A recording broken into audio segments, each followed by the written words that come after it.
चलिए आज एक कहानी के जरिए प्रकृति के उन अनमोल खजानों की खोज पर निकलते हैं जो हमारे चारों ओर मौजूद हैं। ये कहानी एक दादी और उनके पोते पोतियों की है और ये हमें सिखाएगी कि प्रकृति कैसे हमारी जिंदगी को बेहतर बनाती है।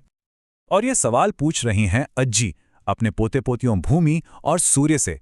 वो दोनों छुट्टियां मनाने उनके गांव आए हैं। बस यहीं से हम सबके लिए सीखने का एक नया सफर शुरू हो जाता है।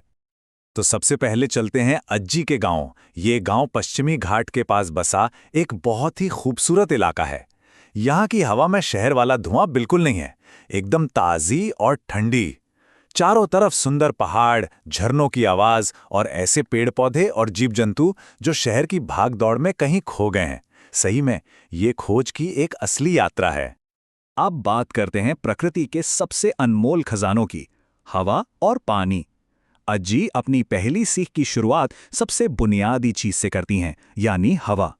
वो बच्चों को समझाती हैं कि देखिए, हम खाने या पानी के बिना कुछ दिन तो शायद निकाल लें, लेकिन ऑक्सीजन वाली हवा के बिना तो कुछ पल भी जीना मुमकिन नहीं है। और ये जानना कितना दिलचस्प है कि जिस हवा में हम सांस लेते हैं उसमें 78% तो नाइट्रोजन होती है। हमारे लिए जो सबसे जरूरी है वो ऑक्सीजन तो सिर्फ 21% ही है और बाकी 1% में दूसरी गैसें। सोचिए, बस यही 21% ऑक्सीजन इस पूरी पृथ्वी पर जीवन का आधार है। और हाँ, जब यही हवा बहने लगती है तो पवन बन जाती है और इंसानों ने सदियों से पवन की इस ताकत का इस्तेमाल किया है। जैसे कि ये पवन चक्कियां, ये घूमकर हमारे लिए बिल्कुल साफ सुथरी बिजली बनाती हैं। है ना प्रकृति और टेक्नोलॉजी का बेहतरीन मेल। हवा के बाद अज्जी पानी की अहमियत समझाती हैं। वो बताती हैं कि भले ही हमारी पृथ्वी अंतरिक्ष से नीली दिखती है, लेकिन उसका ज्यादातर पानी तो खारा है, जिसे हम इस्तेमाल नहीं कर सकते। पीने लायक और इस्तेमाल करने लायक मीठा पानी बहुत ही कम और कीमती है, इसीलिए उसे बचाना बहुत ज्यादा जरूरी है, जैसे कि इन आसान तरीकों से।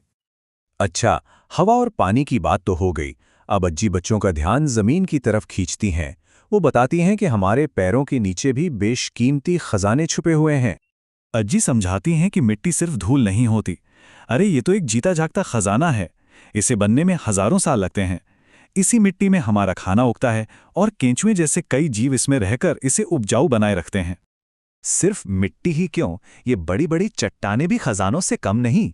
इन्हीं पहाड़ों से हमें घर बनाने के लिए ग्रेनाइट और स्लेट जैसे पत्थर मिलते हैं और इन्हीं चट्टानों के अंदर से सोना, तांबा जैसे खनिज निकलते हैं, जिनसे हमारे फोन और दूसरी रोजमर्रा की चीजें बनती हैं। धरती का एक और खजाना है जीवाश्म ईंधन, लेकिन इसकी कहानी थोड़ी अलग और कह सकते हैं कि उलझी हुई है। अज्जी बताती हैं कि हमारी गाड़ियों को चलाने वाला पेट्रोल और डीजल सब यहीं से आता है। तो सवाल उठता है कि ये जीवाश्म ईंधन आखिर हैं क्या? असल में ये कोयला, पेट्रोलियम और प्राकृतिक गैस जैसे ईंधन हैं और ये लाखों साल पहले मरे हुए पेड़ पौधों और जानवरों के अवशेषों से पृथ्वी के अंदर तैयार हुए थे। और इनके बनने की प्रक्रिया बहुत ही ज्यादा धीमी है। सोचिए, लाखों साल पहले पौधे और जानवर मरकर जमीन में दब गए, फिर लाखों सालों तक जमीन की गर्मी और दबाव की वजह से वो धीरे धीरे कोयला, तेल या गैस में बदल गए। अब हम आते हैं उस सबसे जरूरी सबक पर जो भूमि और सूर्य ने अज्जी से सीखा। एक ऐसा आइडिया जिसने दुनिया को देखने का उनका नजरिया हमेशा के लिए बदल दिया। अज्जी समझाती हैं कि प्रकृति से मिलने वाले संसाधन दो तरह के होते हैं। पहले हैं नवीकरणीय यानी रिन्यूएबल, जैसे सूरज की रोशनी, हवा और पानी। इन्हें प्रकृति हमारी जिंदगी में ही दोबारा बना देती है। और दूसरे हैं अनवीकरणीय यानी नॉन रिन्यूएबल, जैसे कोयला, पेट्रोल और खनिज। ये एक बार खत्म हो गए तो इन्हें दोबारा बनने में लाखों साल लग जाएंगे। इसे समझने का एक बहुत ही सीधा सा तरीका है। सोचिए कि अनवीकरणीय संसाधनों का इस्तेमाल करना एक ऐसे बैंक अकाउंट से पैसे निकालने जैसा है जिसमें कभी सैलरी जमा ही नहीं होती। जाहिर है एक ना एक दिन वो अकाउंट खाली हो ही जाएगा। तो अब छुट्टियां खत्म हो चुकी हैं और बच्चे अपनी मां के साथ शहर वापस लौट रहे हैं। लेकिन इस बार कुछ तो अलग था। उनका दुनिया को देखने का नजरिया बदल चुका था। जैसे ही उनकी गाड़ी शहर में दाखिल हुई, बच्चों को तुरंत हवा में फर्क महसूस हुआ। गांव की वो ताज़ी भीनी भीनी खुशबू गायब थी और उसकी जगह अब धुएं की एक तेज गंध ने ले ली थी। ये साफ तौर पर वायु प्रदूषण था। और ये धुआं आ कहां से रहा था? सड़क पर दौड़ती हजारों गाड़ियों से। बच्चे फौरन समझ गए कि ये धुआं उन्हीं अनविकरणीय जीवाश्म ईंधनों को जलाने से आ रहा है जिनके बारे में अज्जी ने बताया था।